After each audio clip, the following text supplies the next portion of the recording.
In terms of other collateral, I've been touching on a resume, LinkedIn, and of course, a lot of what I've said applies to ExecuNet profiles as well. And incidentally, I have a fantastic group of colleagues at ExecuNet who can help answer questions about your profile on ExecuNet and what needs to be on there in terms of populating it, as well as giving you a personal tour of our website, many resources there.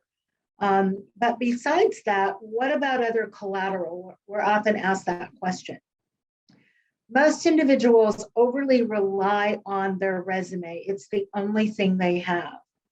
But there are other things that can be considered for interviewing and for networking. We use infographics or value graphics, as we call them, which are one-page summary documents with graphics intertwined for a very dynamic and contemporary presentation of an individual. I just sent off this morning a referral for someone I'm working with to a recruiter, attaching one of those infographics, if you will, a value graphic to overview his career. And the reason I chose to do that and not send his resume is we have been told and we find that once someone has your resume, they think they have everything there is to know about you. So why not have some alternatives to open the door and then follow up with a resume, or have a dynamic leave behind after an interview that can be physically left behind or emailed after interviews that will also give them additional information, perhaps that was covered in the interview, but as a reminder for those things that are harder to capture on a resume. And then finally, cover letters and emails. Yes, they're still appreciated.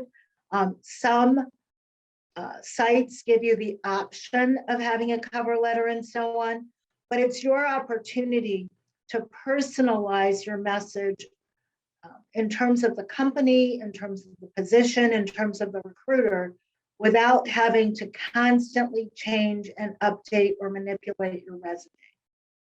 Because you have to be very careful in doing so. You don't want to change your strategy accidentally. And then, of course, other things like bios. We're all very familiar, I think, with bios, as well as sometimes with boards. That's another search strategy, by the way. And we're not here to talk about board seats today. But I will add that sometimes being on advisory boards or even not-for-profit community-based boards that you're interested in can also be a way of networking and give you insight into potential positions.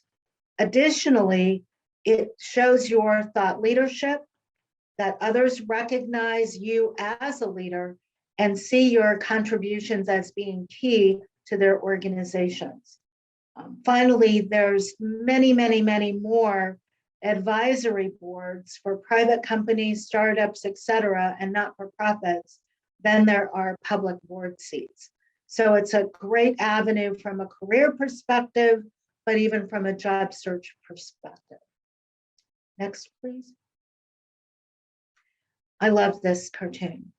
It says, be strategic, don't just distribute your resume.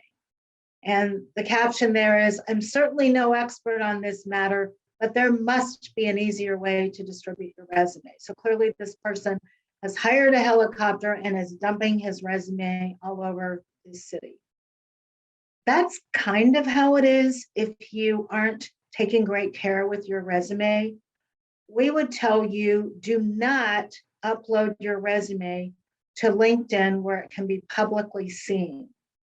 On ExecuNet, we have settings where you can upload your resume, but from a privacy setting standpoint, it can only be seen by those you designate, such as recruiters.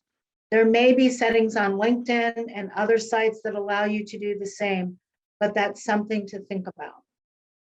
When and where do you distribute your resume? Remember I said once they get it, they think there's everything they need to know about you. So you want to leave that door open to provide additional information.